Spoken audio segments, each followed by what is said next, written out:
we need to do is download the app. I will be using the TUYA app, though you can also use the Smart Life app. I've tested both and the layout along with the process is the same. You would first need to create an account or sign in if you have one. All the devices will then be linked to your account. Once you've signed up, you will reach a page like this where you can add a device. You can view the long range of products that this app is compatible with, from home appliances, kitchen appliances, and so on.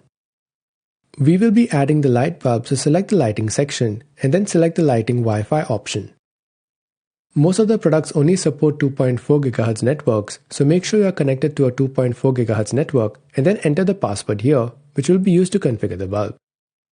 In order to link the bulb with the app, we need to put it into the pairing mode where the bulb will blink continuously. You can also view this guide to help you switch it into the pairing mode.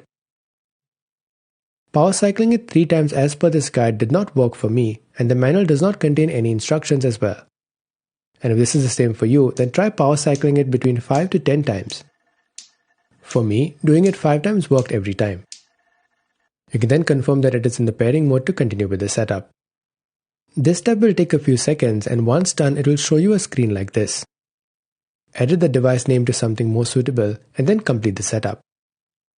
You will then be taken to a screen where you can control the bulb, change its brightness, color temperature, and so on.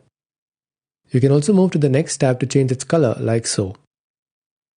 The next tab contains presets that you can use to easily switch between modes. You can also edit them as needed. Finally, you can also create a schedule for basic automations. If you go back, then you will be able to view the device list, and you can add several other devices and control them with the same app.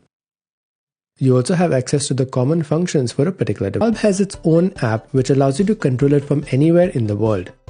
We will first configure it with that app, and we will